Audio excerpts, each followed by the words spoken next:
3 مرتبہ سورہ اخلاص پڑھ کر سید اقرار حسین زیدی ابن سید اظہار الحسن اظہار حسین ابن انوار حسین اور بھائی ضامن مرحوم کے داماد جن کا کل انتقال ہوا پرسوں، میں کسی مجبوری کی وجہ سے شریک نہیں ہو سکا کہ میری گاڑی خراب ہو گئی تھی، مشاہد کے بہنوئی، ان کو بھی شامل کریں اور اپنے تمام مرحومین کو شامل کریں، سید شمس الحسن زیدی اور دیگر مرحومین کو شامل کر کے فاتحہ اللہم صلی علی محمد وعلی محمد اللہم صلی علی محمد۔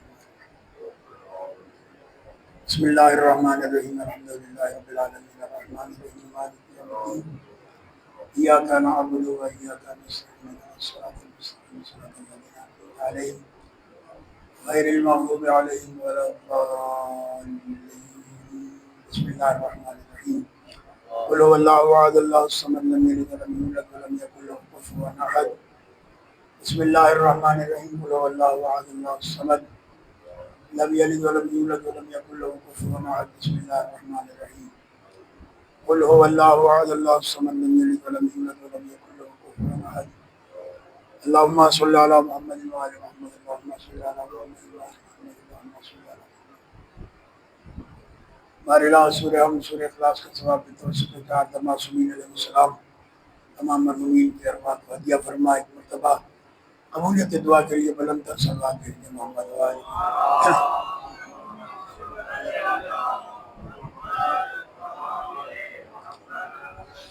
ما شاء اللہ لا حول ولا قوة الا باللہ العلی العظیم۔ اعوذ باللہ السمیع العلیم من الشیطان اللعین الرجیم بفضل بسم اللہ الرحمن الرحیم وبہ نستعین وهو خیر ناصر ومعین۔ الحمد للہ وکفى وسلام علی عباده الذین اصطفى۔ اما بعد فقد قال اللہ سبحانہ وتعالی فی محکم کتابہ الکریم بسم اللہ الرحمن الرحیم ان الدین عند اللہ الاسلام۔ صلوات پڑھیں مولانا۔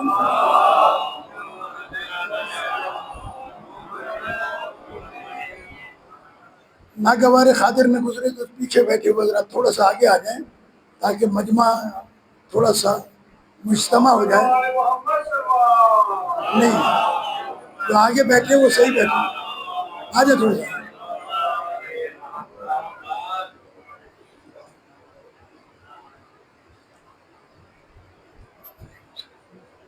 عزیزان گرامی، جیسے جیسے زمانے کے حالات بدل رہے ہیں ویسے ویسے بہت ساری خرابیاں اور بہت سارے فساد ایجاد ہو رہے ہیں۔ ایک جملہ میں ابتداء عرض کر دوں، ہمارے استاد مرحوم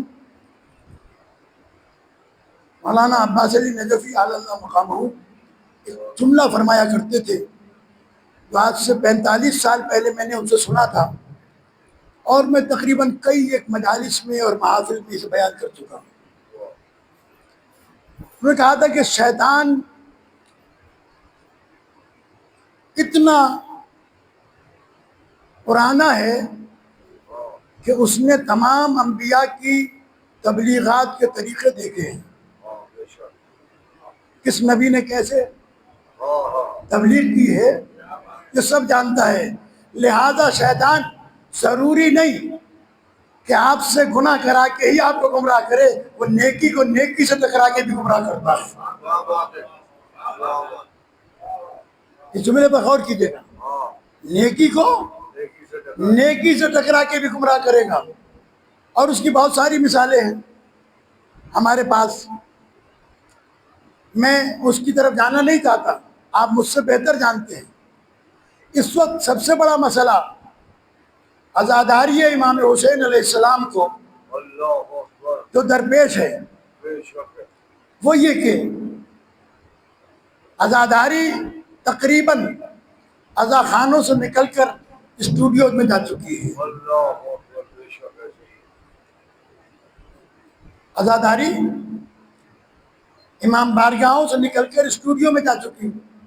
ابھی میں گاڑی میں آ رہا تھا تو الیاس صلی اللہ علیہ وسلم نے ایک منقبت لگا دی. تو میں نے کہا کہ دو باتیں کریں، یا تو باتیں کرنا بند کر دیں یا یہ سننا بند کر دیں. اس لیے کہ جب یہ ذکر ہو تو پھر خاموشی ہونی چاہیے. اور میں اپنے 45 سالہ مطالعے کی روشنی میں یہ بات بالکل وثوق کے ساتھ کہہ سکتا ہوں، جیسے قرآن مجید کی تلاوت کے لیے حکم ہے کہ جب تلاوت ہو رہی ہو تو خاموش ہو جاؤ، ایسے ہی جب آل محمد کا ذکر ہو جائے تو خاموش ہو جاؤ. چلو بھیج دیں بابا بولے محمد والے.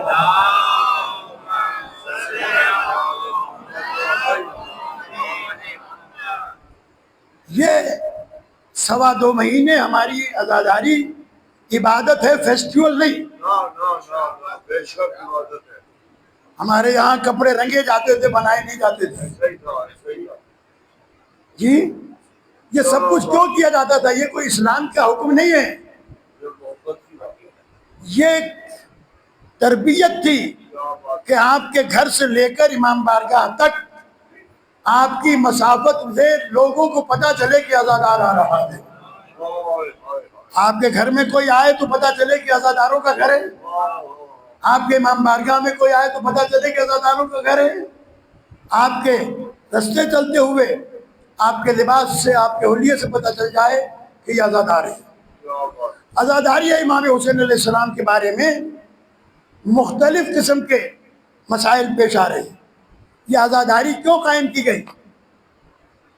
امام خمینی رضوان اللہ تعالیٰ علیہ، جنہیں پاکستان میں میرے علامہ شبیب صاحب سامنے بیٹھے ہوئے ہیں، معذرت کے ساتھ ایک جملہ عرض کروں گا کہ پاکستان میں انقلاب بیچا گیا ہے، انقلاب بتایا نہیں گیا.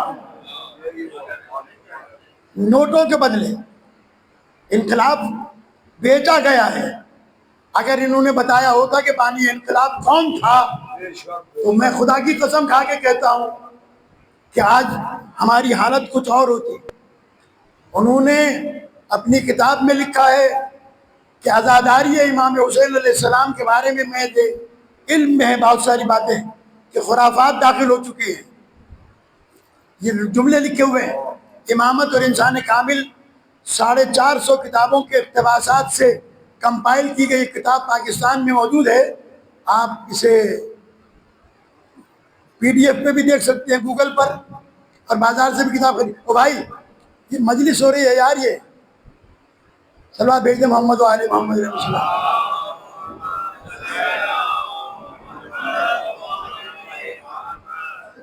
یہ بھی ایک تہذیب کے خلاف باتیں ہونے لگی. تھوڑا سا موبائل بجا، باہر نکل گئے. اگر تم اتنی دیر حسین کو نہیں دے سکتے تو حسین سے جنت کی توقع کیوں رکھتے ہو؟ آپ یہاں ہیں، موبائل بند کر کے آئے. کون سی قیامت آ رہی ہے؟ قطعی طور کے اوپر مجلس سے میں پڑھوں یا کوئی بھی پڑھے، جب مجلس ہو رہی ہو موبائل نہیں سننا ہے. امام حسین علیہ السلام سے برابر متعلق رہنا ہے. بہت سارے لوگ اس لیے مجلس میں نہیں آتے کہ مجلسوں سے ملتا کیا ہے، ذکر آل محمد کر رہے ہیں کہ ہم بچپن سے سنتے چلے آ رہے ہیں، ہمیں سب معلوم ہے. یہ بھی ایک نظریہ ہے جو شیطان نے دیا ہے کہ ملے گا کیا، تم کون ہوتے ہو پانے والے. اس مجلس کا فرش بچتا ہے تو سید سجاد علیہ السلام تشریف لاتے ہیں یا نہیں؟ جناب زہرا سلام اللہ علیہ تشریف لاتی ہے یا نہیں؟ تمہارے ممبر کا ذاکر انہیں کیا دے سکتا ہے؟ یہاں آنا ہے اپنے تعلق کو برقرار رکھنے کے لیے، چاہے مرثیے کی مجلس ہو رہی ہو، چاہے سوزخانی کی مجلس ہو رہی ہو، چاہے نثر کی مجلس ہو رہی ہو، چاہے بڑا ذاکر پڑھ رہا ہو یا چھوٹا ذاکر پڑھ رہا ہو. ذاکر بڑا چھوٹا ہوتا نہیں ہے، ذاکر بڑا وہ ہے جسے معصومہ قبول کرتے ہیں. عزاداری مجمع کی محتاج نہیں، وہ حسین علیہ السلام جس کے لیے اللہ نے یہ انتظام کیا ہے کہ ہر روز 40,000 ملائکہ امام حسین علیہ السلام کے حرم کی زیارت کے لیے اترتے ہیں تو واپس نہیں جاتے. معلوم نہیں یہ ہمارے ہاں فضائل کا بھی معیار بدل گیا. اگر عزاداروں سے پوچھا جائے کہ اہل بیت علیہ السلام نے کس مقام پر فخر کیا ہے، خیبر میں، خندق میں، احد میں، بدر میں، صفین میں، حنین میں، اس کا تو معاملہ استاد قمر جلال بھی طے کر گئے. خدا کی قسم یہ معرفت کا جو جملہ ہے یہ ہر آدمی کہہ نہیں سکتا، کیونکہ رزق حلال کمانے والا ہی یہ بات کہہ سکتا ہے، حرام کھانے والا نہیں کہہ سکتا. استاد نے بڑا بہترین جملہ کہا تھا دنیا کو سمجھانے کے لیے کہ مرحب کا قتل بھی کوئی خیبر میں قتل تھا. اب اگر آپ بیدار بیٹھے ہوئے مرحب کا قتل بھی کوئی خیبر میں قتل تھا، ہے کاتا ذوالفقار کا صدقہ اتار کے. اس سے زیادہ حقارت ہو نہیں سکتی. علی علیہ السلام کے لیے مرحب کی کیا حیثیت ہے، علی علیہ السلام کے لیے انتر کی کیا حیثیت ہے، علی علیہ السلام کے لیے اس لشکر کی کیا حیثیت ہے. وہ علی جس کے لیے میرے استاد محترم حضرت علامہ آیت اللہ طالب جوہری اعلی اللہ مقامہ کے سامنے جب ہم نے ایک جملہ کہا کہ قبلہ یہ آج کل بڑی بحثیں چل رہی ہیں کہ مولا کائنات کے پاس ایک شخص آیا اور کہنے لگا کہ یا علی میں آپ کو اللہ مانتا ہوں. علی علیہ السلام نے فرمایا نہیں میں اللہ نہیں ہوں. اس نے اصرار کیا تو مولا نے مار دیا، پھر دوبارہ زندہ کیا، کہنے لگا اب تو مجھے یقین ہو گیا کہ آپ اللہ ہیں. مولا نے جلا دیا، راکھ اڑوا دی، پھر اٹھ جگایا، کہنے لگا اب تو مجھے پکا یقین ہو گیا کہ آپ اللہ ہیں. علامہ صاحب سے ہم نے پوچھا، میں نے قبلہ اس روایت کی حقیقت کتنی ہے؟ اب اگر آپ واقعاً فضائل سننے کے عادی ہیں اس جملے پر غور کیجیے گا. اتنا بڑا جملہ ہر آدمی نہیں کہہ سکتا. بر صغیر کا سب سے بڑا آدمی تھا میرا استاد علامہ طالب جوہری اللہ مقامہ. جملہ کہا، کہنے لگے میاں کہاں کی اڑاتے ہو؟ جسے اللہ نے ناظم امور کائنات بنایا ہو وہ اتنا فارغ ہے کہ ایک بیکار آدمی کے لیے اتنا ٹائم صرف کر دے. ہائے ہائے ہائے.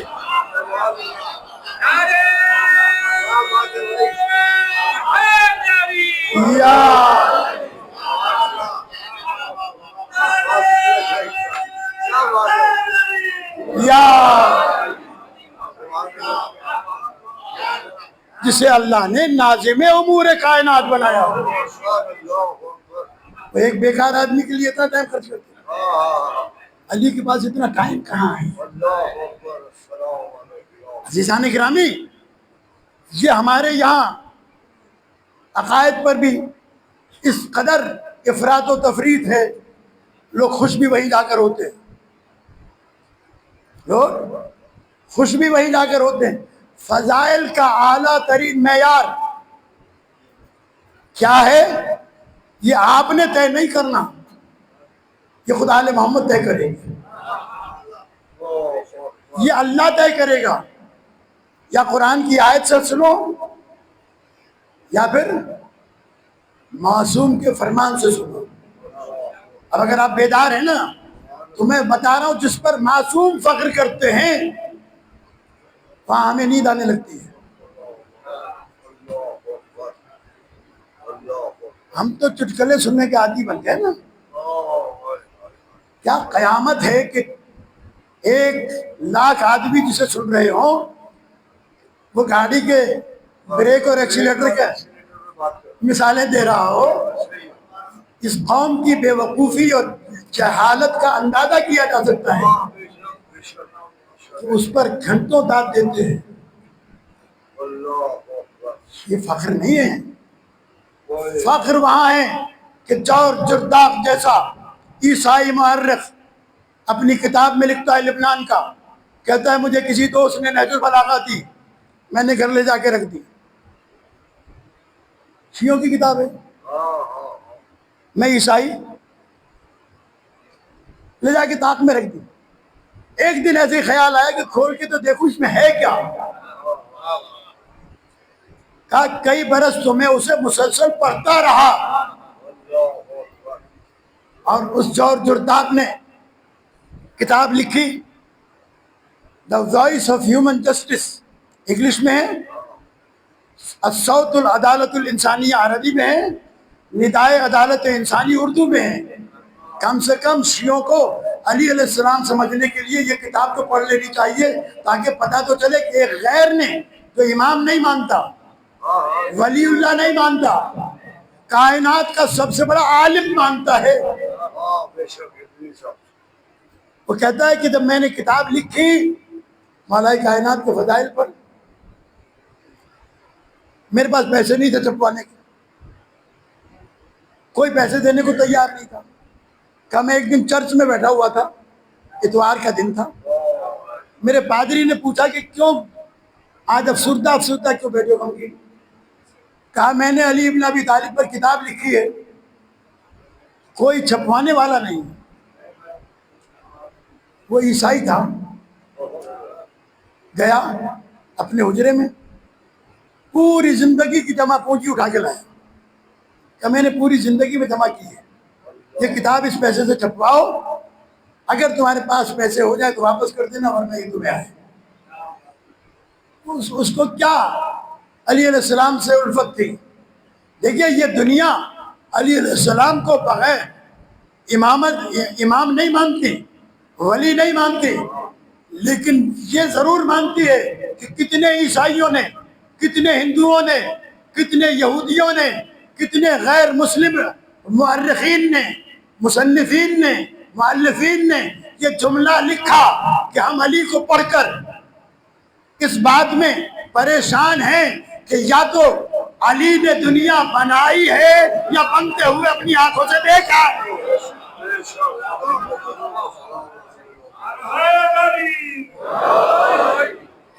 وہ انہوں نے خیبر کی جنگ پہ نہیں لکھا ہے، احد کی جنگ پہ نہیں لکھا ہے. اور میں اس بات کا بھی قائل نہیں کہ ہماری مجلسوں میں جنگ بدر و خندق و احد بیان نہ ہو، اس لیے کہ جب اللہ نے قرآن میں بیان کر دی، اب ہم کون ہوتے ہیں جو اس کا انکار کرتے ہیں. جنگ خندق موجود ہے، جنگ خیبر موجود ہے، جنگ بدر موجود ہے. تو جب ہم تلاوت قرآن کرتے ہیں تو بدر بھی پڑھتے ہیں، تو بھائی نصاب مجلس جو ہے نصاب قرآن ہے. جو کچھ قرآن میں ہے وہی مجلس میں بیان ہوگا، جو کچھ مجلس میں بیان ہوگا وہ قرآن سے ہوگا. اللہ نے آل محمد علیہ السلام کی عظمت و فضیلت کے اوپر کوئی دقیقہ ایسا رکھا نہیں ہے کہ جہاں سے ان کوئی کمزوری واقع ہوتی ہے یا جہاں معرفت نہ ہو سکتی ہو. اللہ نے جنگ بدر میں مسلمان کم تھے، اعلان کر دیا کہ ہم نے تمہارے لیے 4000 فرشتے بھیجے امداد کے لیے. توجہ ہے یا نہیں؟ 4000 فرشتے بھیج دیے. فرشتے تو بھیج دیے، وہ فرشتوں کی شکل میں آئے تھے یا انسانوں کی شکل میں؟ کہا انسانوں کی شکل میں. تو پھر کس کی شکل میں آئے تھے؟ وہ کون سا انسان تھا جو اس قابل تھا کہ جس کی شکل میں فرشتے آتے؟ تو یہ تو بدر کی جنگ کے بعد جا کر مدینے والوں نے بتایا، جو زخمی ہوا، جو گھائل ہوا، پوچھا کس نے مارا؟ کہا علی نے مارا ہے. سلوات بھیج دیں بابا محمد و آل محمد.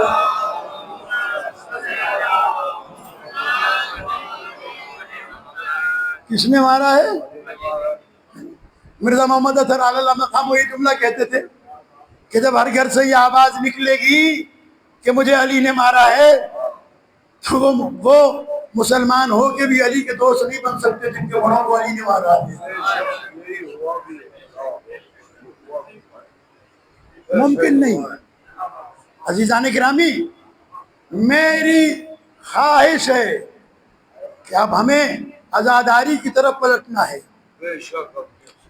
عزاداری قائم، ایسا نہیں ہے کہ عزاداری نہیں ہے. اگر خدا کی قسم عزاداری ختم ہو جائے نا تو یہ دنیا تباہ ہو جائے.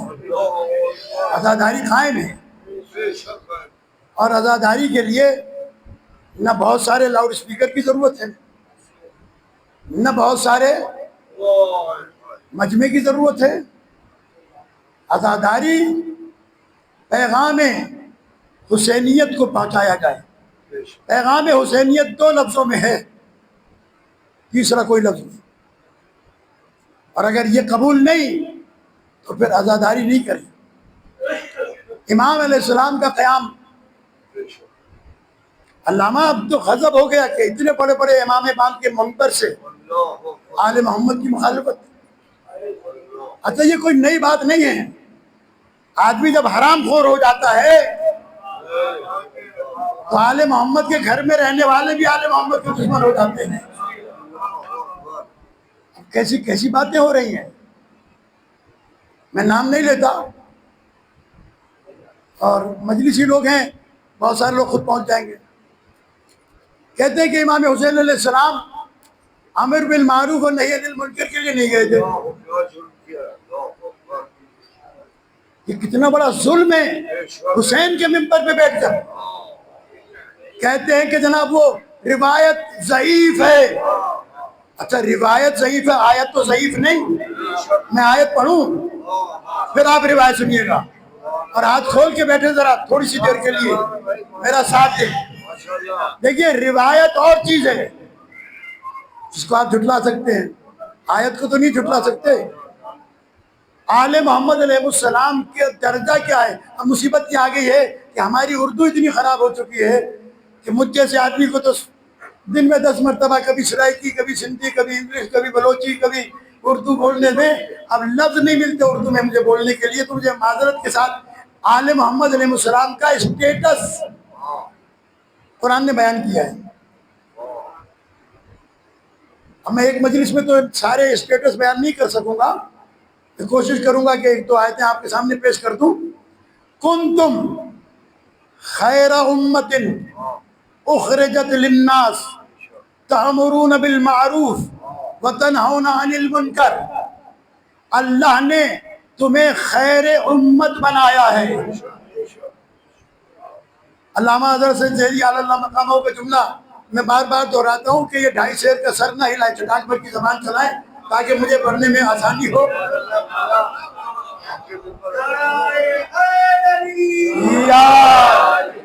کنتم خیر امت اخرجت للناس، تم خیر امت ہو جسے اللہ نے لوگوں کے لیے بھیجا۔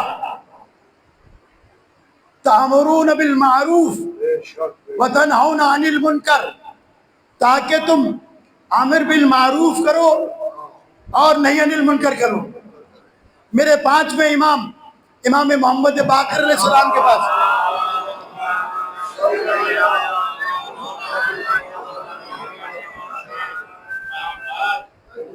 کچھ لوگ آئے، کہنے لگے کہ یہ کنتم خیر امت سے مراد امت پیغمبر ہے کیا؟ آپ نے فرمایا تم ہوش کے ناخن لو، اس امت میں قاتل بھی ہیں، زانی بھی ہیں، چور بھی ہیں، غاصب بھی ہیں، کیا تم سب کو خیر امت بناؤ گے؟ اللہ نے امر بالمعروف اور نہی عن المنکر کا حق نہ ظالم کو دیا ہے، نہ فاسق کو دیا ہے، نہ کسی بے دین کو دیا ہے۔ یہ کون لوگ ہیں؟ امام نے فرمایا یہ ہم آل محمد ہیں، اللہ نے جنہیں بھیجا ہی امر بالمعروف اور نہی عن المنکر کے لیے ہے۔ اب اگر یہ مدرسے میں 25 سال 50 سال پڑھ کے بھی پتہ نہ چلے کہ امر بالمعروف اور نہی عن المنکر کے معنی کیا ہے، لوگ تو کہتے جی 25 سال ان سے پڑھ کے آئے ہیں، 30 سال نجف سے پڑھ کے آئے ہیں، تو بقول ڈاکٹر کلب صادق علی اللہ مقام ہو کہ وہاں سے آنے والے بہت سارے پڑھے ہوئے ہوتے ہیں، بہت سارے پڑھے ہوئے ہوتے ہیں، تو ضروری نہیں ہے۔ یہ جو امر بالمعروف نہی عن المنکر کا مرحلہ ہے، میں اپنے بچوں کو سمجھاؤں کہ امر بالمعروف شروع کہاں سے ہوتا ہے؟ امر بالمعروف نہی عن المنکر قرآن مجید میں پروردگار عالم نے آل محمد علیہ السلام کے لیے جو اسٹیٹس رکھا ہے نا، وہ اسٹیٹس یہ ہے کہ شہداء علی الناس، ہم نے تمہیں انسانوں پر گواہ بنایا ہے، کسی ایک قوم پر نہیں، اچھا مسلمانوں پر بھی نہیں، ان پر تمام انسانوں پر گواہ بنایا ہے۔ یہ تو تمام انسانوں پر گواہ بن کے آئے، تو میں نے کسی مجلس میں عرض کیا تھا کبھی، اگر آپ کے ذہن میں ہو کہ شہید کا لفظ جو ہے ہمارے اردو میں تو اس کے لیے استعمال ہوتا ہے جو اللہ کی راہ میں قتل ہو جائے، قرآن مجید میں کہیں اللہ کی راہ میں قتل ہونے والے کو شہید نہیں کہا گیا۔ شہید قرآن مجید میں اللہ نے جہاں کہا ہے، ایک اپنے آپ کو کہا ہے میں شہید ہوں، ایک اپنے رسول کو کہا ہے، اور ایک اسے کہا ہے جسے رسول کا گواہ بنایا ہے۔ یقول الذین کفروا لست مرسلا قل کفی باللہ شہیدا بینی و بینکم ومن عندہ علم الکتاب۔ رسول کافر تو یہ کہتے اور قیامت تک کہتے رہیں گے کہ تو اللہ کا رسول نہیں ہے۔ کہہ دو ان سے کافی ہے گواہی کے لیے ایک اللہ اور ایک میرا رسول، ایک میرا وہ بندہ جسے میں نے کل کتاب کا علم دیا ہے، جسے میں نے کل کتاب کا علم دیا ہے۔ معلوم ہوا جسے اللہ نے کل کتاب کا علم دیا ہے وہ کتاب کے نازل ہونے کے بعد نہیں دیا ہے، اسے پڑھا کے بھیجا ہے۔ وہ آیا ہے قرآن کا علم لے کر، اگر نہ آیا ہوتا تو کبھی بھی خانہ کعبہ میں پیغمبر کے ہاتھوں پر قرآن نہ پڑھا ہوتا۔ قرآن پڑھنا بتا رہا ہے کہ جب آنے والا پڑھ رہا ہے تو جس کی گواہی دینے آیا ہے وہ بھی قرآن پڑھا ہوا ہے۔ یاد رکھیے گا۔ اب میں آپ کے سامنے تھوڑی سی اپنے بچوں کے لیے وضاحت کر دوں کہ شاہد بھی گواہ کو کہتے ہیں اور شہید بھی گواہ کو کہتے ہیں۔ توجہ رکھیے گا، شاہد بھی گواہ کو کہتے ہیں، شہید بھی گواہ کو کہتے ہیں۔ شاہد اور شہید میں فرق ہے، میں پہلے کبھی عرض کر چکا ہوں۔ شاہد کہتے ہیں گواہ کو، شہید کہتے ہیں گواہ کو۔ فرق کیا ہے؟ جب دونوں لفظ عربی کے ہیں تو کوئی فرق ہوگا جبھی تو الگ الگ لفظ بتائیں گے۔ تو لغت نے بھی لکھا، اہل لغت نے لکھا شاہد اس گواہ کو کہتے ہیں جو کبھی گواہ بنے اور کبھی نہ بنے، کبھی گواہ ہو کبھی نہ ہو، کسی واقعے کا ہو اور کسی کا نہ ہو۔ اور گواہ اسے بھی کہتے ہیں جو سن کے بتائے۔ بھائی آج یہ مجلس ہو رہی ہے، کسی دوست نے کسی سے عرض کیا، کہہ دیا ہو کہ کل معمار میں مجلس ہوئی، شبیر رضا زیدی نے پڑھی، اس نے آگے بڑھا دیا کہ شبیر رضا زیدی نے تو یہ گواہ ہو گیا۔ شہید اس گواہ کو کہتے ہیں جس کے اندر 3 صفتیں ہونی چاہیے۔ اب اگر اب بھی آپ کے ہاتھ نہیں کھلے تو میں اس کے ذمہ دار نہیں۔ پہلی چیز شہید کے لیے کہ واقعے کے وقت حاضر ہو، موجود ہو۔ دوسرا، واقعے سے مکمل طور پر باخبر ہو، اور تیسرا یہ کہ گواہی میں امین ہو۔ اسی لیے اللہ نے پیغمبر کی گواہی کے لیے ایک اپنی ذات کو رکھا، ایک علی کو رکھا، تاکہ دنیا کو پتہ چل جائے میں بنانے والا ہوں رسول، یہ بنتے ہوئے دیکھنے والا ہوں۔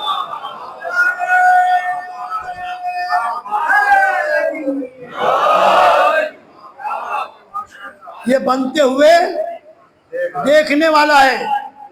لہذا امر بالمعروف نہی عن المنکر کا حق انہیں ہے جنہیں اللہ نے اس کی ذمہ داری سونپی ہے۔ اب میرے بچے اور توجہ کے ساتھ سنیں، دیکھیں، میں چاہتا ہوں کہ تربیت بھی ہو۔ یہ جو امر بالمعروف اور نہی عن المنکر ہے، اس کا ترجمہ تو سب بچے جانتے ہیں، بچپن سے پڑھایا جاتا ہے۔ امر بالمعروف کے معنی کیا ہے؟ نیکی کا حکم دینا، نہی عن المنکر کا برائی سے روکنا۔ اچھا، کون سی نیکی سے روکا، کون سی نیکی کی دعوت دی جائے اور کون سی برائی سے روکا جائے، یہ یاد رکھیے گا۔ امر بالمعروف اور نہی عن المنکر عقیدے میں بھی ہوتا ہے اور عمل میں بھی ہوتا ہے. اگر کسی کا عقیدہ خراب ہو جائے اور اسے صحیح عقیدہ بتایا جائے تو یہ امر بالمعروف فی العقیدہ ہے. نہیں میری بات آپ اتنا آسانی سے, اگر کسی کا عقیدہ توحید خراب ہو جائے اور میں اسے عقیدہ توحید سمجھاؤں تو یہ امر بالمعروف ہے. اس سے بڑی نیکی کون سی ہوگی کہ میں اسے اللہ سمجھا دوں, نہی عن المنکر.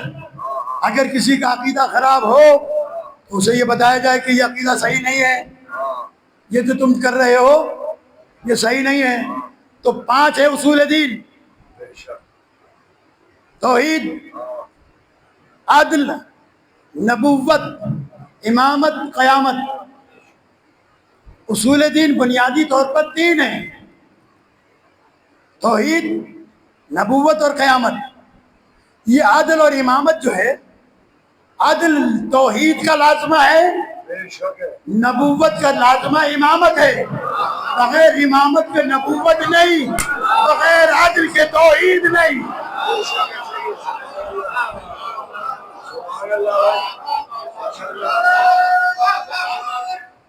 حیدری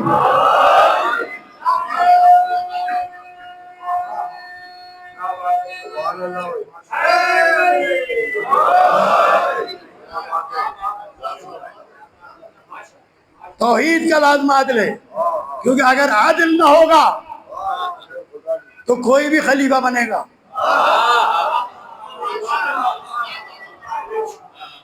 شیطان کو جو اللہ نے دربار سے نکالا, یہ مولوی سمجھاتے ہیں کہ سجدہ نہ کرنے کے جرم میں نکالا. خدا کی قسم ایسا نہیں.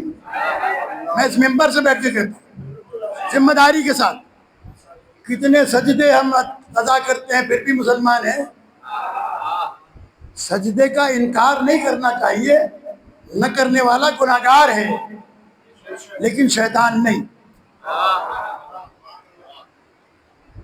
یہ یاد رکھیے گا, سجدہ نہ کرنے والا گناہگار ہے اور شدید گناہگار ہے. منکر ہو جائے تو کافر ہو جائے گا.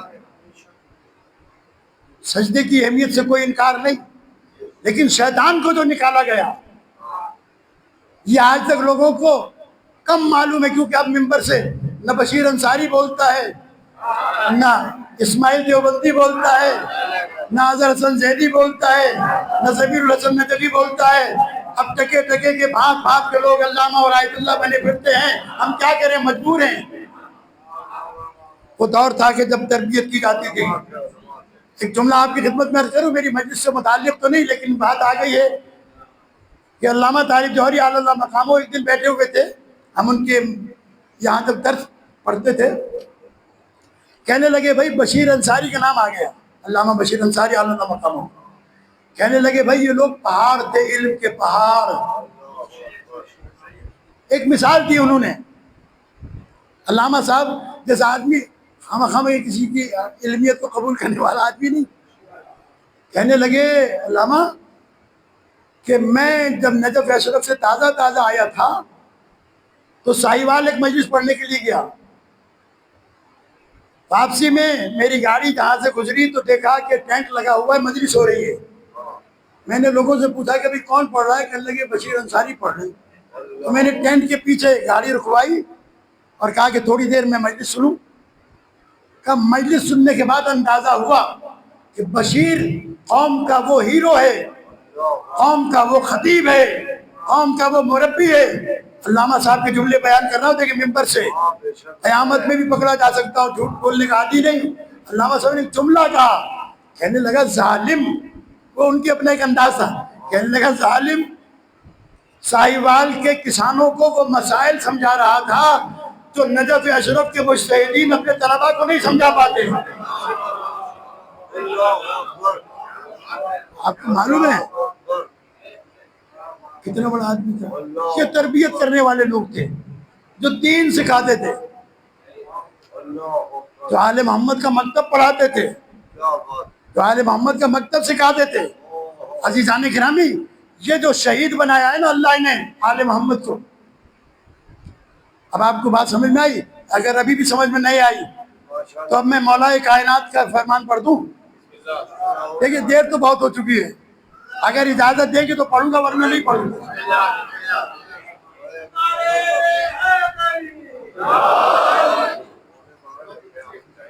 شادیوں میں 2:30 3 بج جاتے ہیں.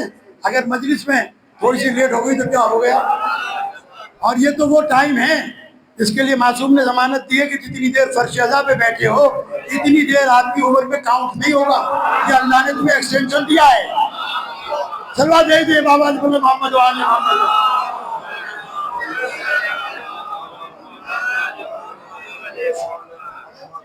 امیر المومنین کا فرمان، صدیق اکبر کا فرمان. مجھے اپنی قوم سے یہ بھی شکوہ ہے کہ جو صدیق اکبر ہے اسے کوئی صدیق اکبر نہیں کہتا.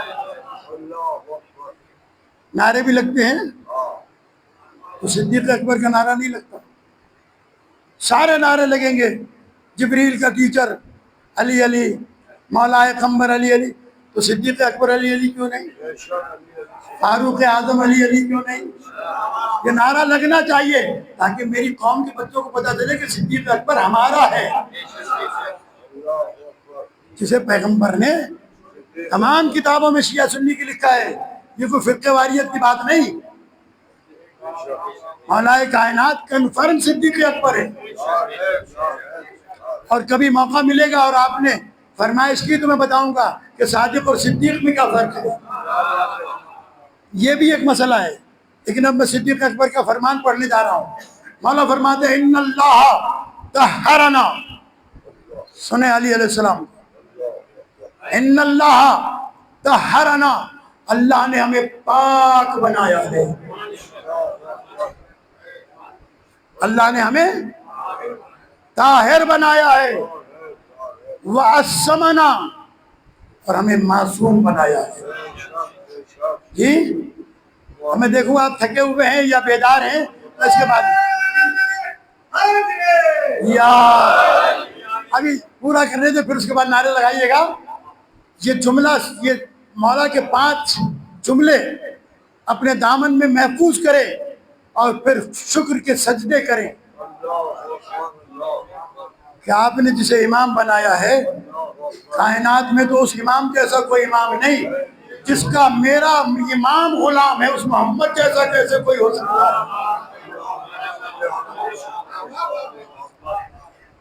ان اللہ طہرنا وعصمنا، ہمیں معصوم بنایا ہے.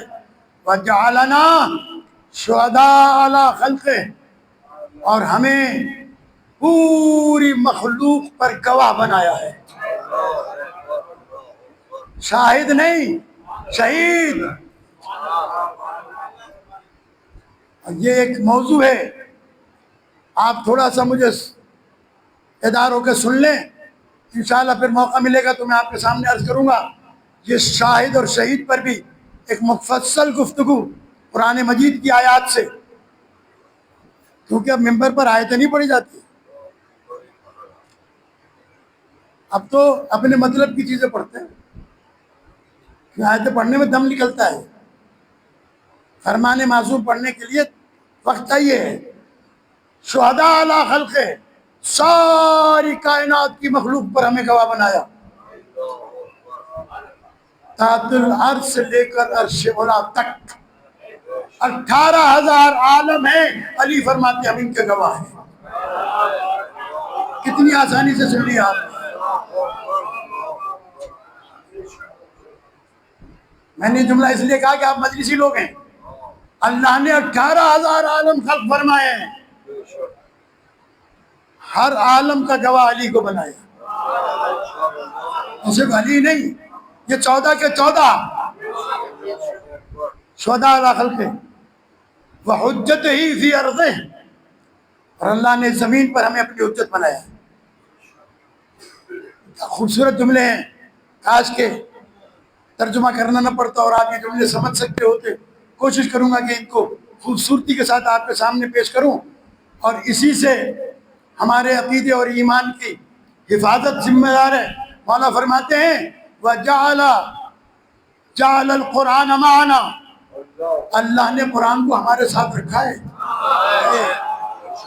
اٹھائے پھرے دنیا بغل میں، اٹھائے پھرے دنیا بغل میں. جعل القرآن معنا، قرآن کو ہمارے ساتھ قرار دیا ہے.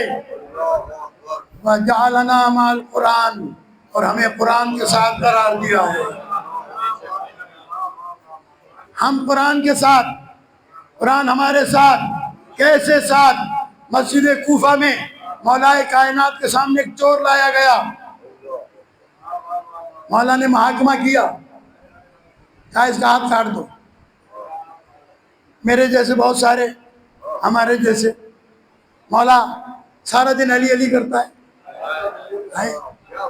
آپ کا ماننے والا ہے، آپ کا چاہنے والا ہے، آپ کی مدد کرتا ہے. اب ہم تو سمجھتے ہیں نا کہ جیسے ہم خوشامدی ہیں، شاید ادھر بھی کوئی خوشامد چل جائے. اب جس کی تعریف اللہ کرے وہ دنیا والوں کی تعریف ہوگی، کیا حیثیت ہے اس کے سامنے. اللہ جس کے سونے کو قرآن بنائے، جس کی زکوٰۃ کو قرآن بنائے، اللہ جس کی جنگ کو قرآن بنائے، اللہ جس کے میدان میں جانے کو قرآن بنائے، میدان میں لڑنے کو قرآن بنائے، تو میری اور آپ کی تعریفوں سے کچھ ہو جائے گا؟ ہم تعریف کریں گے اپنی حیثیت کے مطابق. جملہ محفوظ کیجیے گا، ہم تعریف کریں گے اپنی حیثیت کے مطابق. علی کی تعریف اللہ کرے گا اپنی حیثیت کے مطابق.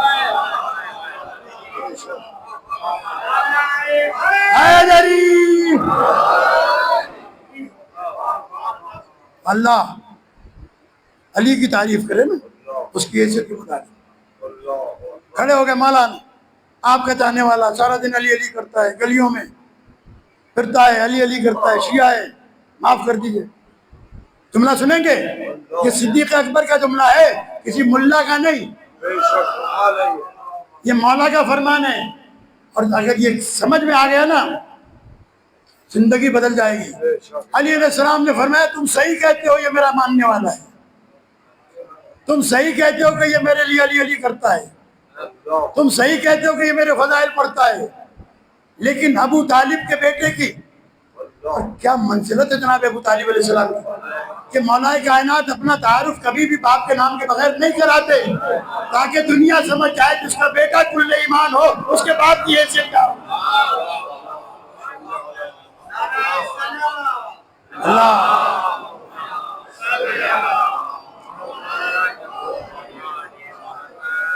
عزیزان گرامی، مولا کائنات نے جو جملہ کہا اسے محفوظ کیجئے گا. کہنے لگے تم صحیح کہتے ہو، یہ میرا چاہنے والا ہے. تم صحیح کہتے ہو، یہ میرا ماننے والا ہے. تم صحیح کہتے ہو، یہ میرا دم بھرنے والا ہے. لیکن ابو طالب کا بیٹا کیا کرے کہ قرآن کہتا ہے چور کے ہاتھ کاٹو، تم کہتے ہو چھوڑ دو. جملہ سنیں مولا کا، تاریخ کا جملہ ہے. مولا فرماتے ہیں ساری دنیا بھی ابو طالب کے بیٹے کی مخالف ہو جائے تو علی قرآن کو نہیں چھوڑ سکتا.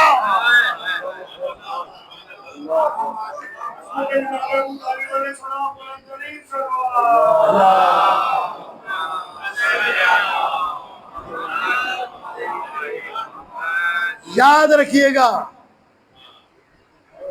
علی علیہ السلام.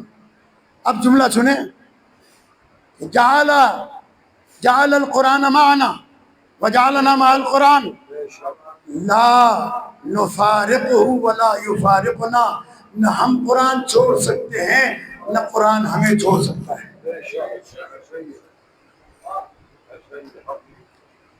مولا نے تو دعویٰ کیا تھا نا، دلیل بیٹے نے دی.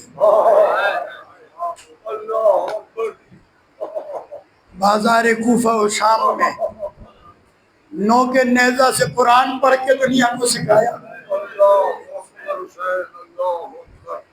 سنایا دنیا والوں کو سنو تم آل محمد کے جسم کو گردن سے جدا کر سکتے ہو صاحب، لیکن قرآن اور آل محمد سے جدا نہیں کر سکتے. اپنے آپ کو اہل بیت سے قریب کریں، اپنے مزاج میں تبدیلی پیدا کریں. دیکھیں اتنی مصیبتوں کے باوجود بھی آل محمد علیہ السلام کے اخلاق میں فرق نہیں آیا. کوئی دکھا تو دے، کربلا سے لے کے شام تک، شام سے مدینے تک کوئی اخلاق میں تبدیلی دکھا دے، ہم ذرا سا پریشان ہو جائیں تو ہمارا مزاج بدل جاتا ہے۔ یہ جملہ میں مصائب کے دوران کہہ رہا ہوں، اسے یاد رکھ لیجئے گا۔ مزاج ان کے بدلتے ہیں جو دنیا میں جاہل پیدا ہوئے، جو آئے ہی اللہ کو پہچنوانے کے لیے تھے، اس لیے ان کا مزاج نہیں بدل سکتا۔ میں ان ایام میں کون سے مصائب پڑھوں اور کون سے چھوڑ دوں سمجھ میں نہیں آتا۔ جناب سیدہ زینب کبریٰ سلام اللہ علیہا، اب تو بیویوں کے نام بھی ایسے لیے جاتے ہیں جیسے عام عورتوں کے نام لیے جائیں، یہ ایک بہت بڑا ظلم ہے، یہ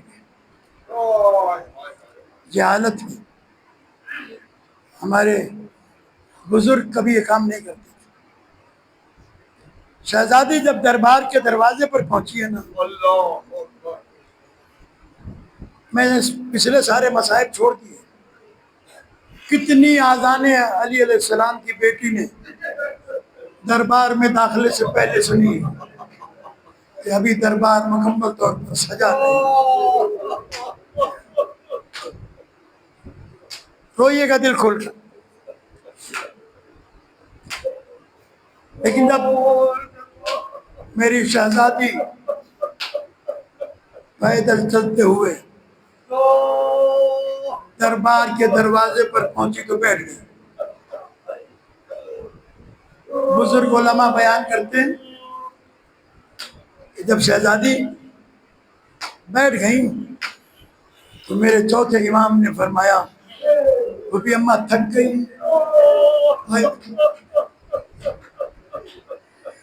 سجاد تھکی تو نہیں؟ کہا پھر بیٹھ کیوں گئی؟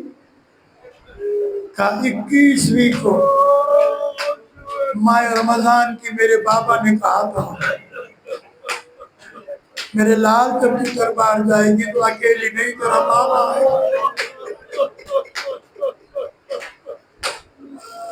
شہزادی کبھی آسمان کو دیکھتی، کبھی دائیں جانب دیکھتی، کبھی بائیں جانب دیکھتی ہے۔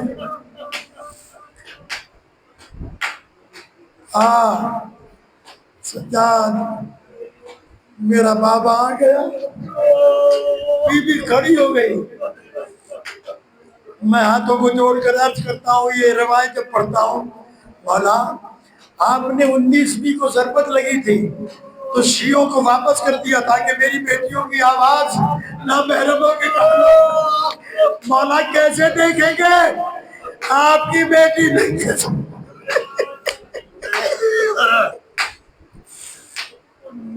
ننگے سر دربار جا رہی ہے۔ عزادارو، آ گئی بیٹی علی کی دربار میں۔ ایک لائن سے کھڑا کر دیا گیا۔ شمر ملعون تعارف کراتا ہے حاکم سے، یہ علی کی بڑی بیٹی ہے زینب سلام اللہ علیہ، یہ ام کلثوم سلام اللہ علیہ، یہ فضہ، یہ اسلام گھرانے کی کنیز، یہ حسین کی بیٹی سکینہ ہے۔ یزید کہتا ہے یہ وہی بچی ہے جس سے حسین بہت محبت کرتے تھے؟ ہاں یہ وہی بچی ہے۔ کہا میں اس سے بات کرنا چاہتا ہوں۔ عزادارو، ابھی تعارف ہو رہا تھا دربار میں کہ کسی شامی نے انگلی اٹھائی اور کہا ہے حاکم یہ بچی مجھے کنیزی میں دی، یہ جملہ سنا تو شہزادی تڑپ گئی، کہنے لگی پھوپھی اماں کیا بابا یہ بھی کہہ گئے تھے کہ میں کلیجی میں جاؤں گی؟ جناب امام سجاد علیہ السلام فرماتے ہیں ظالم تجھے نہیں پتا یہ فاطمہ زہرا کی پوتی ہے۔ وہ شامی مومن تھا، اسے معلوم نہیں تھا یہ بچی کون ہے۔ عزیزان گرامی جب اسے پتا چلا نا کہ یہ شہزادی ہے، آل نبی کے گھرانے کی ہے، عزادارو اس کی نیت یہ تھی کہ میں یہ کنیز خرید کر امام حسین کو پیش کروں گا، لیکن جب اسے پتا چلا تو اٹھ کر روتا ہوا نکلا، گیا لوہار کے پاس، کہنے لگا میری یہ انگلی کاٹ دے۔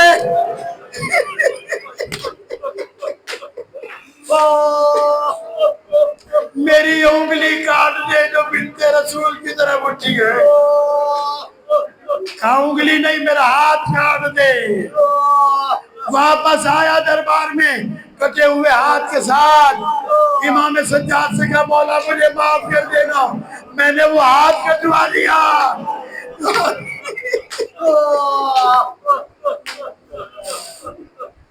آپ کی بہن کی طرف اٹھا، بس عزادارو بہت زیادہ زحمت نہیں ہے، تھوڑی سی دیر اور۔ سامان اہل بیت کھولا گیا، شمر ملعون نے چادریں دکھانی شروع کی، کہا یہ بڑی بیٹی کی چادر ہے، یہ چھوٹی بیٹی کی چادر ہے۔ عزادارو شمر ملعون جب چادریں دکھا رہا تھا تو چادریں پھٹی ہوئی تھی، کہنے لگا ظالم کہ کیا علی کی بیٹیاں اتنی غریب ہو گئی تھی کہ کسی کے سر پہ سالم چادر نہیں تھی؟ شمر ملعون کہتا ہے ظالم تو نے وہ وقت نہیں دیکھا جب ہم نے چھینا، ہم چادر اپنی طرف کھینچتے تھے، بی بی اپنی طرف کھینچتی تھی، ہم نے علی کی بیٹیوں کو نیزے مار مار کے چادریں دی۔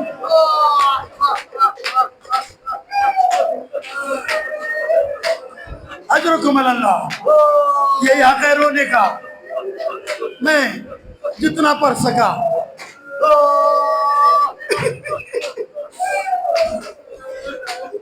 علم پیش ہوا، ملعون دیکھ کر کہتا ہے اس علم کے چاروں طرف تیروں کے نشان ہیں، یہ علم کس کے پاس تھا؟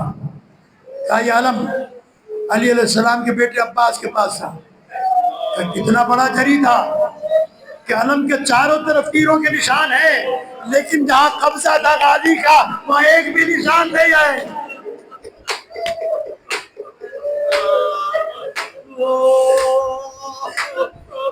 بس عزادارو میں اب اس سے زیادہ پڑھ نہیں سکتا، میرے کلیجے میں دم نہیں۔ ظالم بی بی کو دیکھ کے کہتا ہے وَتُعِزُّ مَن تَشَاءُ وَتُذِلُّ مَن تَشَاءُ، خدا جسے چاہے عزت دے، خدا جسے چاہے ذلیل کرے۔ علی علیہ السلام کی علی دل بیٹی نے جواب دیا علی علیہ السلام کے لہجے میں، فرمانے لگی یزید اس آیت کی یہ تعریف نہ کر، اس کی یہ تعریف نہیں، خدا نے تجھے بے دینی کی ذلت دی ہے جو پوری دنیا مٹا کر مل کر بھی مٹا نہیں سکتی۔ خدا نے ہمیں اپنے دین سے عزت دی ہے جو ہم سے کوئی چھین نہیں سکتا۔ کہتا ہے کہ تمہیں اتنی ضرورت کہ میرے ساتھ بول سکو۔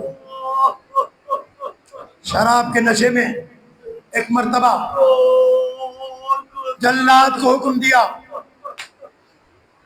جلاد آگے بڑھا،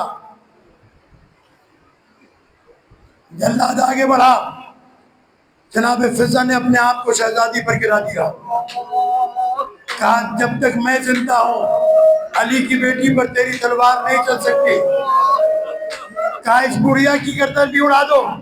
جناب فضہ نے دربار میں کھڑے ہوئے سپاہیوں کو دیکھا، کہا حبشیوں تمہاری غیرت کو کیا ہو گیا، تمہاری شہزادی کو قتل کیا جا رہا ہے۔ عزاداروں سپاہیوں نے تلواریں نکالی، جناب زینب کا کلیجہ منہ کو آ گیا، ایک دفعہ مدینے کا رخ کیا، کہا نانا کنیز کو بچا،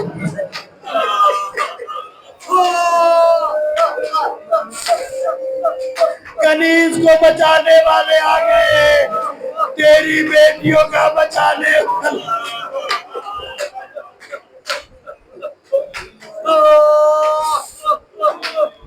ماتم حسین